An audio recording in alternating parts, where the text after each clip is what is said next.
Good morning, Bucknutters. It is Tuesday, October 28th, 2025. I am Dan Rubin. This is the Bucknuts Morning Five and Change. This podcast covers the national champions. Good to be king. Joined today by Garrick, Hodge, and Mark Porter. Lots going on. Lots of absolute upheaval in college football. None of it in Columbus, which is wonderful. We're going to talk about a bunch of stuff today. There's a second recruiting season coming up here that we maybe hoped for but didn't predict. With the number of big-time openings that have taken place, it has caused programs across the country to alter their recruiting priorities for 2026, as some players possibly could have been dislodged, and we'll go over that. We'll talk about the opening at Penn State. We'll talk about Jaden Williams choosing between Indiana and Ohio State. Mark has a little more perspective on that after seeing Jaden Williams play. So we will get to that. Lots of good stuff. But we talked about this, the second recruiting season, Garrick. Friday night, we got word that Tim Walton was in Florida. He was not, or he may have been vacationing there and working in some recruiting on the bye week. But here's what's happening. Guys that are committed to schools with coaches that are fired. Quite a list of dudes when you consider LSU, Penn State, Florida, Virginia Tech, UCLA, Arkansas. I mean, that is an impressive lineup. Wow, even saying it out loud. They've all got recruits on board, theoretically, and now Ohio State was in Florida on Friday to check out one in particular, and it materialized. Tell us where Tim Walton was and why it was important, Garrett. Sure. Well, Tim Walton went to Winter Garden, Florida. Never heard of that until Friday recently. But he went to see C.J. Brana, a top 76 prospect in the 2026 recruiting class and a top 6 cornerback. And it's no secret that Ohio State only has one cornerback committed right now in the 2026 class, and that's Jordan Thomas. And they need at least one more before signing day, in my estimation, right? So Tim Walton goes down there, and it was kind of played close to the vest until this week. Tyler Harden does a great job covering recruiting at Swamp 247. Our network partner, friend of the show, was kind enough to let me know that Tim Walton was there and scouting CJ, and he went ahead and offered him that day. So Ohio State has been pursuing some flip targets, one that we'll probably talk about in a little bit with the Penn State game coming up. But Danny Odom's another one. Jay Timmons is the guy that I expect to visit for the Penn State games this week. And now I add C.J. Brana to the list. He is a 6'1" lengthy corner. And obviously they're trying to take advantage of the turmoil surrounding Florida right now after the firing of Billy Napier. They're not alone in pursuing him. Michigan and LSU, well, maybe not LSU anymore. That was true as of Friday. Maybe it's not true as of Sunday in the firing of Brian Kelly. But Texas are also pursuing him. Michigan in particular has been very, very heavy on trying to flip CJ. There's talks of trying to set a visit. I haven't been able to confirm anything on the Ohio State end of things, but there's some speculation out there that he might visit for the UCLA game on November 15th. So obviously signing days in about a month from now, things are going to move pretty quickly in terms of flip talks from here on out. Everyone's kind of making their decisions of where they want to go and where they want to play for at this level. So we should all have a pretty good idea of where things are heading in the next month. Mark, your thoughts on C.J. Brana after 10, 3, 8, and 100 meters? I'll take him. Say no more. Say no more. And, we talked about the mulligan theory, Dan. You kind of have brought to the light that, if you make a mistake, you fix it in the portal. With all these other coaches disappearing, that's 10, 3, 8 at work right there. You just put 20 yards on the crowd and you were jogging into the end zone. He has some really nice clips here. Like Tommy Likey, if you've seen Tommy Boy, like as I was watching this, I'm like, wow, there's a lot to like with this kid.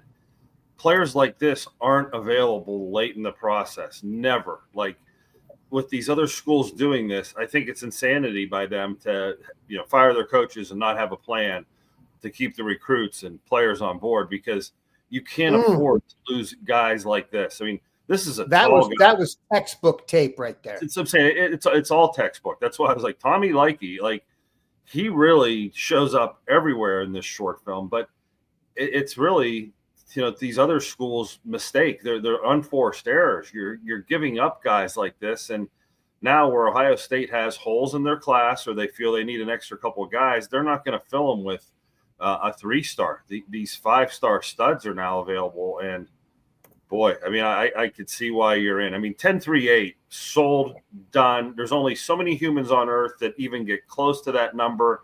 I don't care if they're not even that good at football. You take them and you teach them football. And if they can't learn it, that's fine, in this day and age. But I'll miss on 10-3-800 guys every day of the week, twice on Sundays.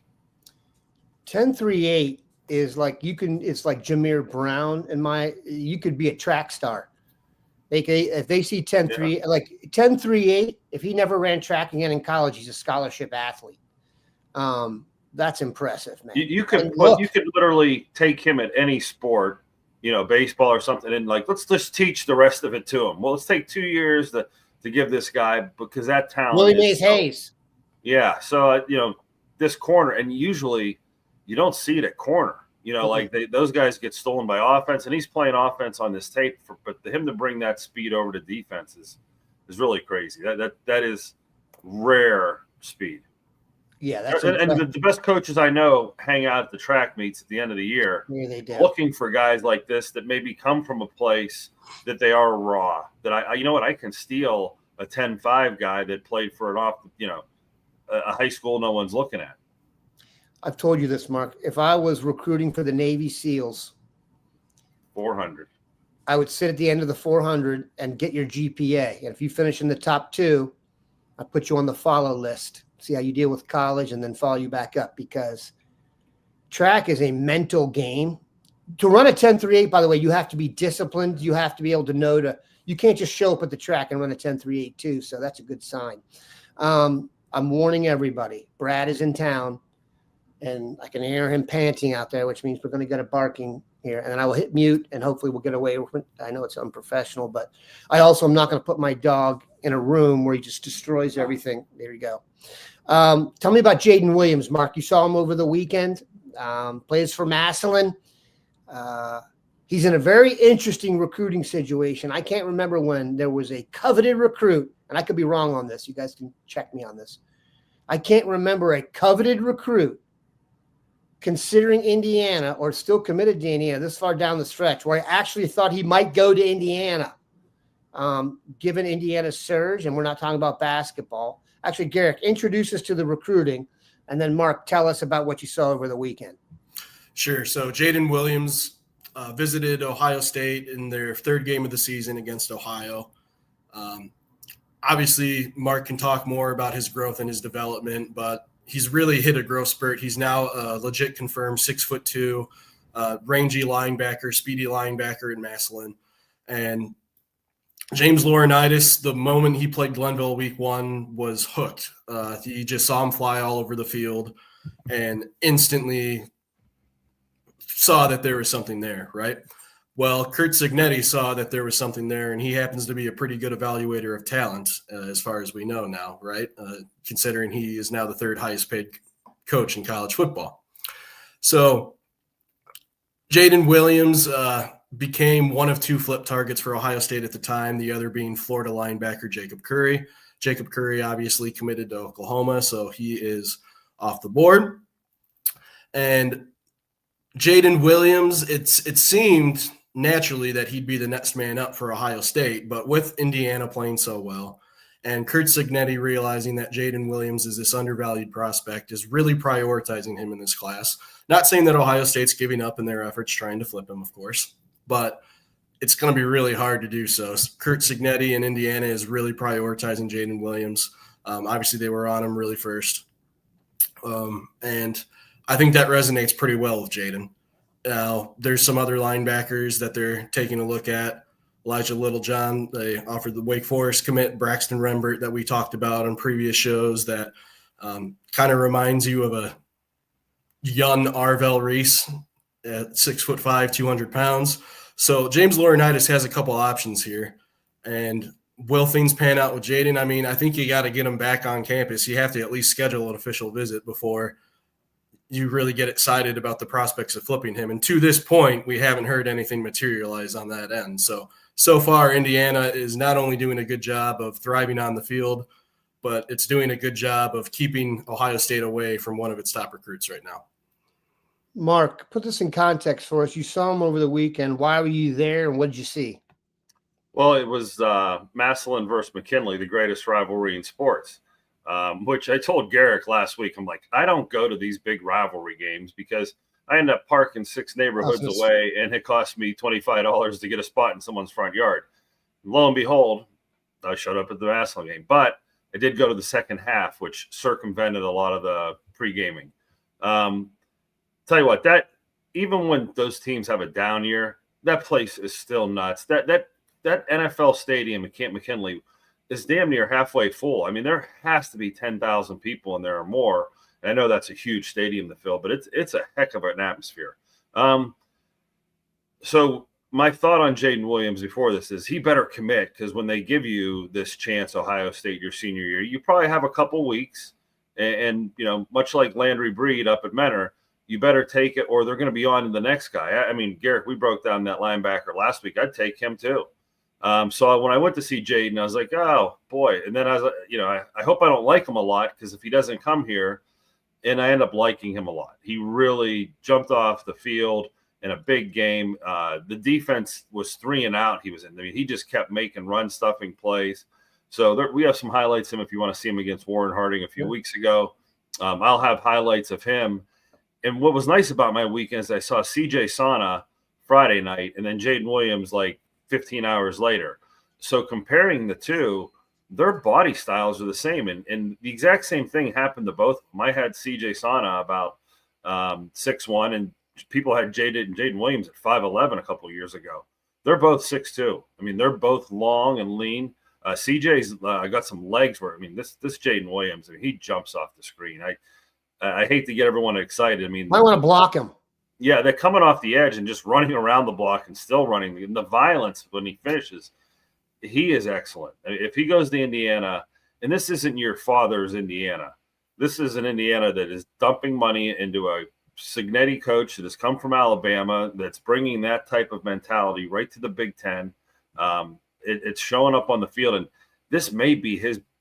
I'm going to say that again. This is his biggest recruit in Ohio since he's been there. He hasn't had anybody that's been a real 4-star or 5-star type player that Ohio State has offered. So if you don't think that his heels are in the ground and he's doing everything he can to make a statement to Ohio State, but also keep a player that, yeah, like dude is fast, dude is quick.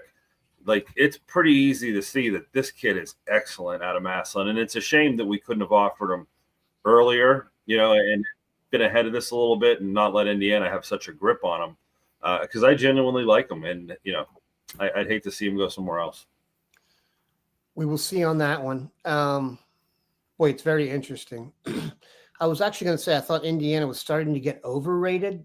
They were underrated for a while, and then I was going to say they were getting overrated. But when I watch them play, they get after it. I keep saying that's kind of like a very cliche thing to say about a defense, but they get after it.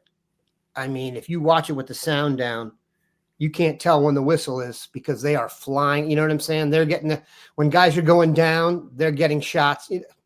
They're very good. Not to turn this into Cignetti, but you see more and more of him on social media now, and the clips and the interviews. He's a cliche machine. I mean, he's got every coachism you've ever seen, and they're all very intelligent. And I think he's the real deal. He might be living by that stuff, preaching by that stuff. So it's something that program shows up on the field. It's not just coach speak. Like you're saying, you can see it. And I hate to admit, they're a scary team. I really don't know how good they are. And I think what's so scary about them is how well coached they are and how disciplined they are. Not the talent, not some freakish defensive end we're not going to be able to block, or some receiver that runs a 4-2, or they don't have Jeremiah Smith where you can be like, oh, that's obviously why they're so good. You know, the quarterback is the guy, but boy, he can coach some football over there. No question. Older fella, too. He's been around. All right. Penn State visitors list, though not as robust as once thought. Garrick, it will be nice. Tell us who will be here this weekend. Yeah, I'll do these kind of rapid fire. The big one that I'm looking is Jay Timmons, the Florida State cornerback commit. I wasn't as – what's the right word for this? Intrigued, let's say, about this visit as I was maybe in the last 2 weeks.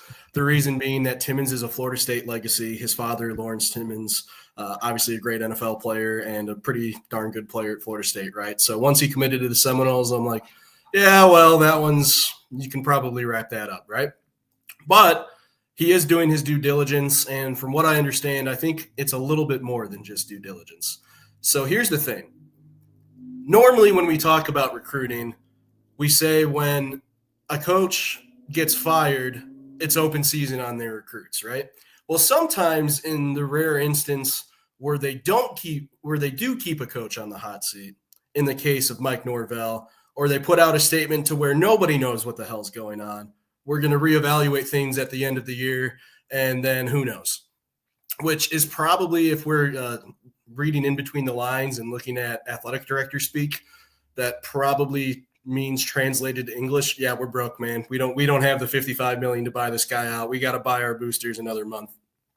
So I think this is the rare instance where keeping the coach actually makes it more likely that he might flip, rather than if they get fired and then they're like, oh, well, just wait to see who we hire. We're going to get somebody new and exciting and invigorating to this program.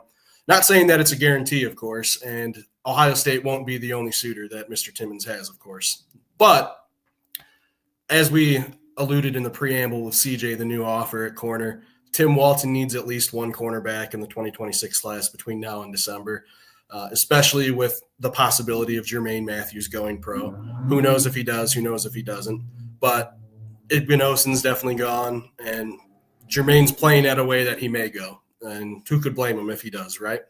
So they need a little bit more depth at that position. He's a guy I'm looking for. And there's also some pretty enticing 2027 recruits. I'm going to go through them really quickly. Jaquan Snell, 5-star safety out of Texas, confirmed his visit. Caden Henderson, a 5-star linebacker from Tampa, Florida, one of my favorite linebackers in the 27 class. And Dan's going to really like this name. Cooper Witten, 5-star linebacker out of Texas, and he will like this name because he is the son of probably one of Dan's favorite players, Jason Witten, and he is the number one linebacker in the 2027 class, so that will be a very interesting visit. And then we have a couple returning visitors. We have Cole Ryder, a Wisconsin offensive lineman that visited earlier this season and is expected to come back. We have Kellen Weimer, the Liberty Center offensive lineman that has really kind of seen his recruitment take off over the past few months.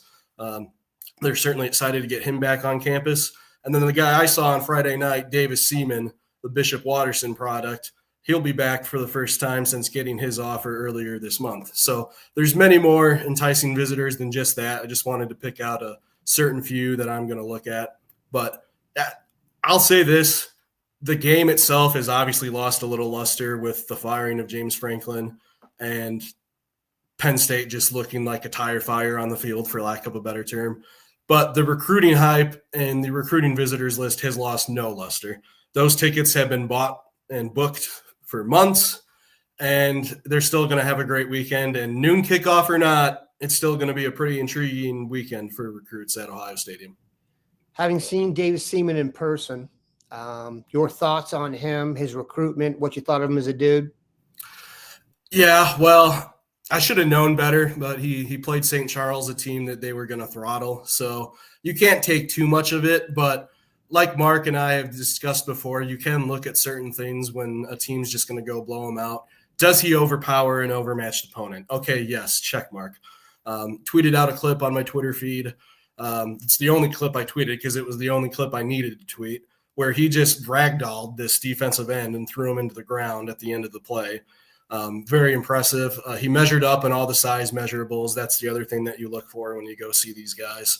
And most importantly, in the eyes of Ohio State, the character box was checked too. Talked to him after the game. He was a very nice young man. I'm close to crystal balling him to Ohio State already. I just haven't done it yet because I don't want to do it after 2 conversations, even though every time I talk to him, it's both been, I love Ohio State. My family loves Ohio State. It would be an honor to go there. I'm doing my due diligence, and barring a miracle, we all kind of know where that's going to end up eventually, right? But yeah, I love what Davis Seaman brought. He's on a hell of a team that's probably going to be making a very deep run into November. And I can't take too much away from watching him just dominate an overmatched opponent, but he at least checked all the boxes I needed to see. That brought me great joy because my college roommate attended St. Charles, and it's a soccer school. So I had never seen this before in my entire life. I'm from another spot, but you come into the arena, the stadium, they were chanting his name, and he's a soccer player. And I'm like, what about the football games? He's like, no, we don't get into football. I'm like, yikes. DeSales used to beat him like they stole something, but we digress. So, Mark, your thoughts on Davis Seaman? Who do we got coming up here? Or Cooper Witt?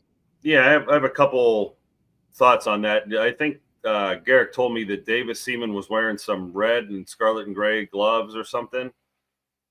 Yes, he was wearing Ohio State gloves, and I asked him about that post-game, and he was very nonchalant about it, but he definitely cracked a grin like, yeah, I just wanted to wear red. My buddy had some Ohio State gloves, and he lent them to me, and go Bucks. And we were all like, yeah, okay, all right, sure, man. So, good answer. Dan, if you can share my screen, we'll kind of talk about this. These players do this stuff where they wear the Ohio State equipment there. This is Ace Alston. And what's really the tip-off, I don't even know what that says. It probably says something we probably shouldn't put up there, but it might be someone deep and close to his heart. But look at his other arm, the Ohio State wristband. Now, does that red match orange? And when, Bishop Watterson is kind of a maroon and, the red doesn't match that either. So when you wear these things at a game, is this some sort of signal that, I know Ace is supposed to go to Notre Dame, but I was just there a week ago, and, man, if you're a Notre Dame fan, it's not what you want your guy rocking, Ohio State wristbands with his orange uniform. So, Garrick, I don't know. I mean, when you talk about tea leaves, and I know we're really going deep into something like this, but sometimes these kids are kind of tipping their hat where their heart is because, as a kid, they want to, kind of wear these things and show off to everybody that they are this future Buckeye or Notre Dame guy. So I think that is kind of interesting. Now, as far as his evaluation, I like Davis Seaman because he's got more, and tell me if I'm wrong here because I haven't seen him yet this year, but the tight end or defensive end body where he runs well, he's a flat belly guy, he's really athletic looking, and like those type of guys scream to me left tackle because they have the feet for it. He's not, if you saw the tackle on the other side of him, Pete Aglitas, I mean, that kid's built more like a nose man or a 3 technique or a defensive tackle. You could never see him playing defensive end or tight end. So I think that is like the type of body you're looking at. And he's put on weight since sophomore year. I think he was 240. That's why I said he's coming out of that tight end body into a 270-pound-ish, weight. I can't wait to see him. I told Garrick, I'm like, I know Watterson is a week 16 team probably. So I'm really rolling the dice in Vegas that I'm not going to see him till later in the year. And Dan, your microphone might be off. Oh, no. So week 16 means you think they're going to go deep in the playoffs? State championship. Yep. I mean, they were a state championship team last year. They are bringing back almost the entire team. And at the key positions, quarterback, Belisari is awesome. That offensive line is enormous. On defense, Ulenik is a linebacker that's big time. And these are all Buckeye names. If you're, I was going to say, the offensive line coach, Ulenik. I mean, the coaching, the talent, the preparation, the discipline, watching their May showcase. That's a lot of math coming from a scout saying that this is a Week 16 team. And because my son is in a Division III program, I've kind of looked ahead to see who the stoppers are. And if we're lucky enough to see them later in the year, I know that is going to be one big mountain to overcome. Where is Canfield ranked and where is Watterson ranked? I think Watterson is number 1 in their region on a bye, and Canfield is number 1 in their region on a bye. So there is a collision. That's why I said I was looking ahead a couple rounds at all the brackets, the Tippy Canoes, and the Wapakoneta is on the other side of the state that are the number one or higher seeds. There's some teams out there, but Waterson's built different. Now, and I don't want to get too much into this play thing, but Toledo Central Catholic is usually the perennial power in Division III. They are 5-5. And you would normally say, oh my gosh, what 5 teams in Ohio could possibly beat them? They played 8 Michigan teams this year, only What? 2 teams from Ohio. Yes. And I don't know the reason for it, but I do know that there is this conspiracy theory that if you're a Catholic school and you steal players from somebody's team, and I use the word steal lightly, laughing way, is the way the other teams look at it, they won't schedule you. And there's not a lot of teams in Toledo Central Catholic's caliber or their zip code that they can play. And once a couple of them say, we're not going to schedule you, I think they go up north and they get the competition up there. And obviously they found some competition, for them. They lost to 5 Michigan teams, but I would still, and I think they're one of my options to go see them play this week. I'd like to see how good they are after, being 5-5, because Michigan has some big time teams up there. I've covered high school football now for 30 years or been around it. I've never heard of that. You're from the state of Ohio and you played 8 games against Michigan teams. I'm surprised you're even eligible for the playoffs. That's what I was worried about. And that may be why they're having the play, on the bye week for everybody else, where they're usually a number 1, number 2 seed with a bye. Okay, so let's see if they are, or is it just a rebuilding year for them? But I doubt it. I mean, they were state championship caliber last year. That's wild. That is just really wild. If you're a high school reporter in Toledo, you should be writing about that. That's nuts. Okay, let's take some questions here. The name that keeps coming up here, Garrick, one is Blaine Bradford, and we'll get to that because he's LSU. But the other is Kevin Brown, offensive lineman. Sure. Who's affiliated or associated with Penn State right now, but his name has come up enough that people are very interested. Sure. Like we discussed on the Thursday show, Tyler Bowen went and saw him on Friday night. They're doing their best to get him on campus. It's going to be a hard guy to flip. The question was, is there any chance? Yes, there's a chance. Is it going to be easy? No, certainly not. This is a Pennsylvania kid that, grew up rooting for Penn State. So guys like that are very tough to get to flip to a team that you didn't like growing up, obviously. But I will say this, if they can get him to visit, whether it's this week or the UCLA game or the Rutgers game, any of those 3 games at Ohio Stadium coming up, all bets are off. But we need to see that happen before I get too excited about it, Kevin Brown. All right. And that's really what we're doing here. I really think we've entered into, this is what we would call uncharted waters in terms of, and I was telling the guys before this, I may have already said it on the show, it is legitimately staggering. Like if you're reading the history book about college football, the number 1 story historically is the number of coaches at high quality programs be fired during the season. And is this a reflection of the NIL really taking over and that people's patience has gone away? Look, when you're pro, there's no, like I used to tell people this, when you're a reporter and you cover high school, college, and pro football. High school, you don't name the cornerback that gets beat. College, you name the cornerback that got beat. Pro, you take a shot at the cornerback who got beat. The justification for this, we're like, these guys are getting paid. They're professionals. Well, now there are guys who get NIL money that's more than some pros. So are they subject now to this scrutiny? It's dog eat dog. Everyone likes the money. They don't always like what comes with it, and the responsibility and the scrutiny that comes with it. So it's definitely something to watch. Dan, would you like to know where Brian Day went on Friday night? Yes, I would. And did he bring anybody with him? Oh, well, on one of the stops, yes, he did. So Ryan Day, obviously, big name when you're going out to recruit for Ohio State. That's a pretty big coach to have in your corner if you're a recruit. He started the day by stopping at Columbus Academy to see 2027 defensive end Reynaldo Perez, who I saw earlier this year and was very impressed by his athleticism, his tenacity, his motor, everything about him. And apparently Ryan Day is very impressed with him too. Reynaldo confirmed with me that he made a stop there. So it wasn't all about the 2026 class on Friday. They're also recruiting a year ahead too. And the one that Dan alluded to, he also made a little trip with a certain running backs coach named Carlos Lachlan to Tennessee to stop me if you've heard this name before. Go watch David Gabriel Georges play. They've been circling this game for a while because David Gabriel Georges was apparently supposed to play one of his tougher competitors of the season at Baylor School this year. You might know that school as the school that Max LeBlanc came from, tight end on Ohio State.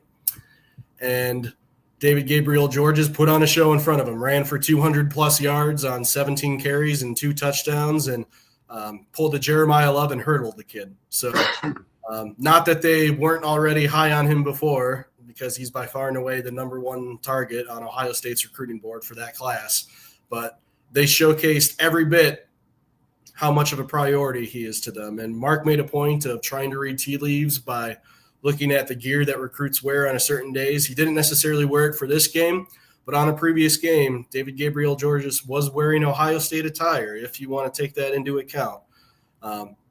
So, yes, they are putting a lot of eggs in the David Gabriel Georges basket for 2027, and we'll have plenty of time over the next year to talk about that recruitment. But I thought that was pretty interesting that the head coach made it a priority to go see him because he knew Carlos Lachlan was going to be there at some point. The first off week, he went and saw Amari Latimer, the Wisconsin commit that they're trying to flip, and still have a pretty good shot to do so. We'll see how that plays out in the next few weeks. But he also made it a priority to watch David Gabriel Georges. So, that was sending two coaches to one game is a pretty good indicator that Ohio State really wants you. Not just 2 coaches to one game. We've talked about how there's all these available dudes in 26 coming open, and their priority was still 27. So that lets you know the extreme love they have for him. Mark, you've talked about DGG in the past. Your thoughts on him as a prospect running back wise. He's one of those guys where I'm going to say it out loud. People don't want to hear this. He could not play football next year, and you'd still take him. He made me forget about Savion Hyder. Facts.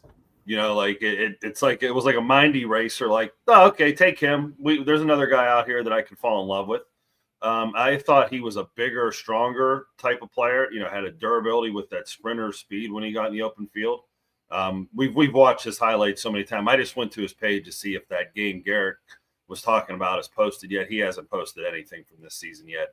And sometimes these kids do keep that on lock for a while so they can release a mixtape at the end of the year, as the kids say. And Garrick, these kids must be next level trolls to have Ohio State gear on at a game where they think, oh, I'm going to fake everybody out and dress in a color contrary to my school's colors just to troll Garrick and Mark and these people who are at the games, because I think it's fun to mess with message boards. If all 3 of these guys are doing that, hats off to this next generation. They are definitely built different than, the kids I know. Garrick, what do you make of this comment here? Come on, Spell was committed to Penn State. If David Gabriel Georges isn't the number 1 running back in the class of 2027, I think it's fair to say Come on, Spell would be. Mm-hmm. Ohio State has expressed interest. There's some vibe here from Neil at internet name. Thinks he's headed to Notre Dame. Your thoughts, what you've heard, etc. Yeah, I'd happen to agree with him. I think Ohio State is certainly expressing interest in Come on, Spell. I think it's the unfortunate part about putting all your eggs into one basket is if we know that Ohio State's number 1 target is David Gabriel Georges, you know who else probably knows that? Come on, Spell. And maybe the kid understands, maybe he doesn't. Maybe he's like, oh, David Gabriel Georges, he's not better than me. These guys are nuts. Again, I'm putting words into his mouth. This is me talking. This isn't the kid talking. But I know Ohio State loves Mr. Spell a lot, and Mr. Spell has also set up a lot of quiet visits. Well, not quiet visits, just visits in general to other schools now that he's fully decommitted from Penn State, and Ohio State is not one of them. He did visit Ohio State earlier this fall for the Texas game. Things went pretty well there, from what I understand. And I'll say this. I think this one will be good to let the dust settle. And by that, I mean, let's let things play out with David Gabriel Georges. And if for whatever reason Tennessee comes in with a Godfather offer that is just ludicrous to offer to any running back, no matter how good he may be, and maybe it's Tennessee, maybe it's Georgia, doesn't matter who it is, the point remains the same. I do think Ohio State's going to go big at running back for 2027, whether that's David Gabriel Georges, whether that's Keemon Spell, whether that's a running back to be named later that's not even on our radar right now. I think Ohio State is going to get a really high-profile running back for 2027. They're hoping it's David Gabriel Georges. That if that they could get that, they would take that, sign the dotted line, and call it a recruiting class. But if things don't work out, I believe that they're ready to pivot to another big name. So I don't think there's much traction with Spell right now because, as we said, if we know and everyone knows, it's no big secret who Ohio State's number one guy is. That family probably knows it too, so they're probably not making Ohio State a huge priority right now for obvious reasons, right? So that's how I would kind of see it. That's just me reading in between the lines. But if David Gabriel Georges goes somewhere else, there's no reason why they can't get back in it with someone like Spell. So that's kind of where I see the situation right now. Mark has Keemon Spell pulled up in the queue. I'm not even going to show that to you guys right now just because it's just going to make you feel. No, you're going to play it because if you saw me smirk Okay. while I was watching it, the first play is one of those plays that is a play that gets fans crazy. It looks like your normal toss, and he's just like, oh, there's nowhere to go, right? How do you come out of that? You know, I mean, if you said they were going to get Spell or Georges, I go to the beach today, crack open a 6-pack, and just tell me which one it is, and I'm happy. Like, do not worry, do not fear. You have someone that can tote the rock. Oh. Look at that, get out and go. I mean, like I said, I didn't want to do it, Mark. It's depressing. Yeah, like, hey, you know what? That's what we're here to do. I mean, let's educate ourselves on these kids. And if they're not coming to us, oh, my Lord. We're going to see these kids against us in a couple of years. I mean, it's still famous that Bijan Robinson was committed to us for a week. And it was, these stories are stories you tell about these kids. So at least you know. And then this was his senior year highlights that was posted like 3 days ago. So this is hot off the press. I mean, if you're going to evaluate something, this is him. I mean, yeah. So get either one, flip a coin. I rest easy. And then knowing that there's a mulligan system coming, if either one of them don't work out and you can go take the one you didn't get, I just really am resting easy in this time frame now. That's what I was going to say. I think the second season we referred to here is going to make it so Ohio State is in Mulligan City. And for Mulligan, when we talk about Mulligans, we're saying guys they maybe didn't pursue in high school as fervently as maybe they should have, or at the time didn't fit the mold. Look at the transfers they've taken, guys they did not offer, Quinshon Judkins, Max Clare, Phil Daniels, just to three off the top of my head. Those guys weren't offered, and they didn't line up for the Buckeyes or have done so. All right, last thing we're going to discuss here. Let's talk about Chaz Coleman. By the way, Lisa, just like Cult Jam. I went to boarding school. Some guy across the hall from me broke up with his girlfriend and played All Cried Out Over You 1,000 times in a row, and everybody lost respect for the guy. But I digress. That actually happened. I'm sorry, but anyone who knows that knows that. Is that guy's name Dan? Absolutely not. Absolutely. It may be Keith Bowen, and I hope he doesn't listen to this because he was a wrestler and he would destroy me, at least when I was 15. I think he's probably moved on. As far as running back goes and not investing heavily in the next class, I think Favor Aki and Amari Latimer are both fantastic prospects. I do think Bo Jackson being what he is, when he is, meaning as a true freshman, means you've bought yourself a year, especially when it looks like the primary backup or cohort will be Isaiah West going forward. You're in good shape at running back from a youth perspective. You don't need to empty the coffers for the next class to a guy who's not going to play as much. Also, I don't think you can get Gabriel Georges and Spell in the same class. That question always comes through. They're going to both make so much money, even just from that perspective, that I think they're mutually exclusive. People tend to come back with the Quinshon Judkins, Travion Henderson comparison.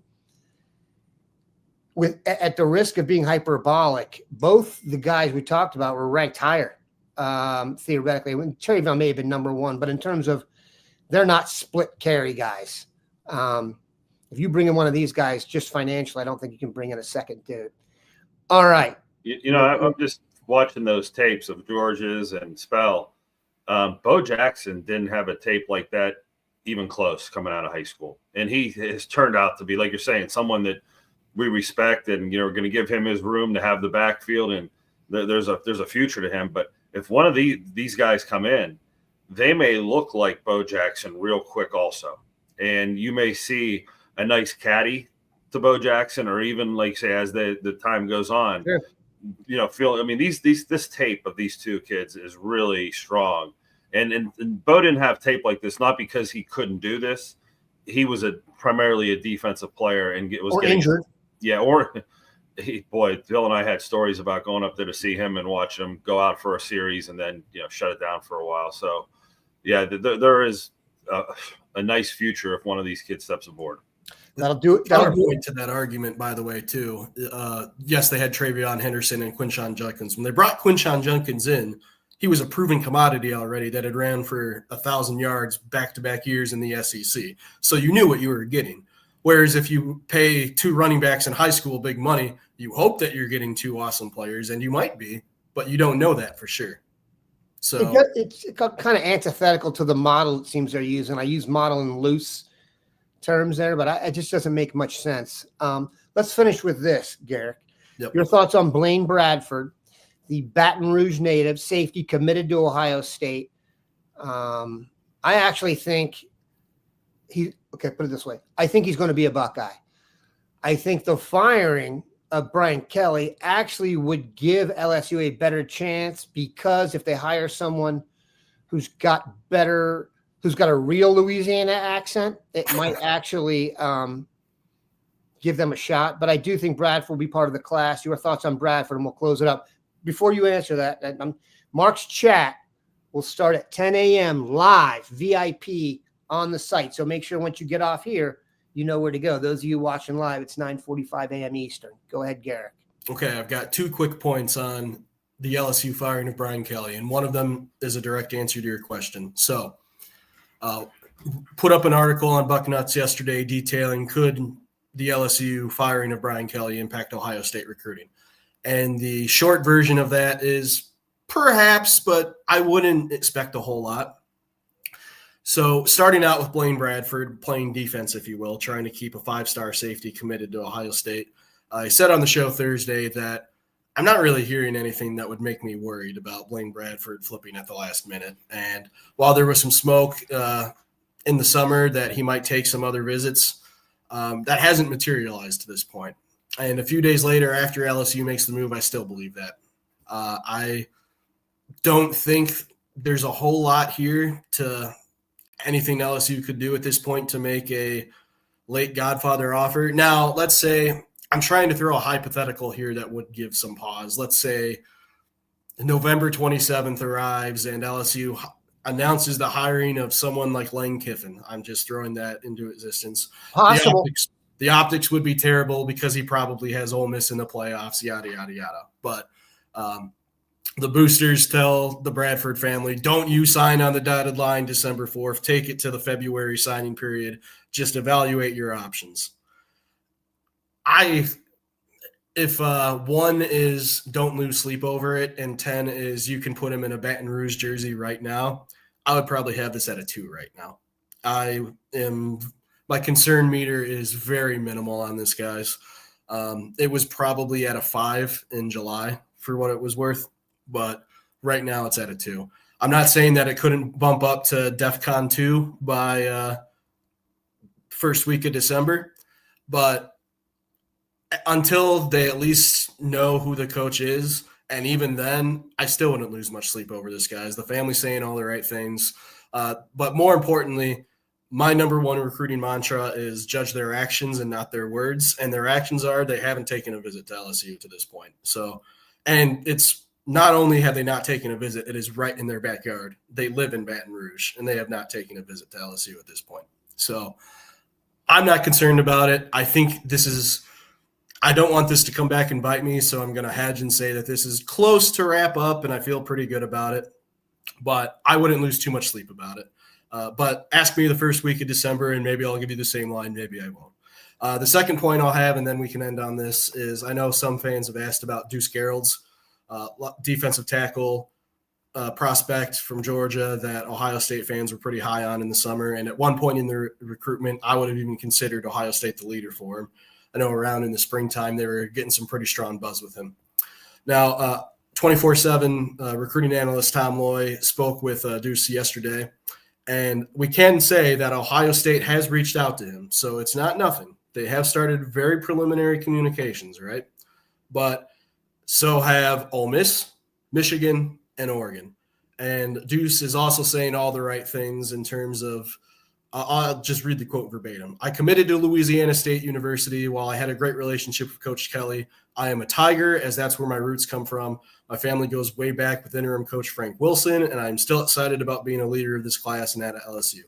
Could that change if he takes a visit? Sure. But if we say 1 out of 10, 1 being he's still going to be in Baton Rouge and 10 being you can put scarlet and gray on him right now, I would put my Deuce Gerald's excitement meter at about a 2 right now as well. So until he steps foot on Ohio Stadium, which I don't envision is likely, but until that time comes, I wouldn't get too excited about it.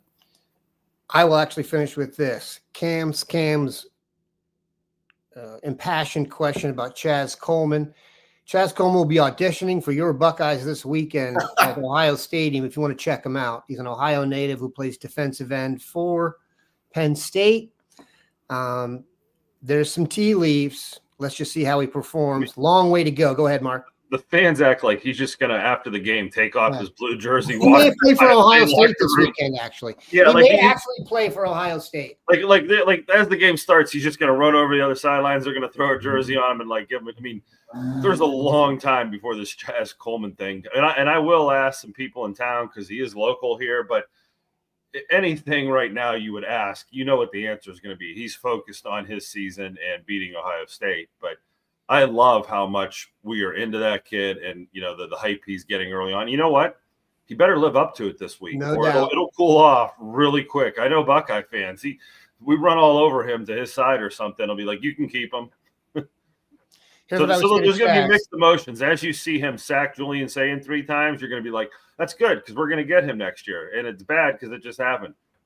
How dare you say such a thing? But But I mean, wouldn't that be mixed emotions if that guy puts in that type of performance where, boy, that just upped his NIL. It's going to cost us. I was going to say, here's his emotions won't be mixed. The Coleman family, if he does that, because that means a beach house.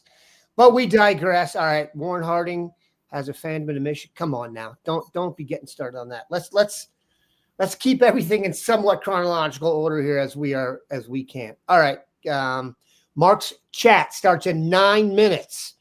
If you want to know more about recruiting than anyone else, you will be there. Garrick and I will just sit in the sidelines and genuflect, but we digress, and we appreciate you guys stopping by. We'll be back on Thursday. Have a good one, Nutters of Buck.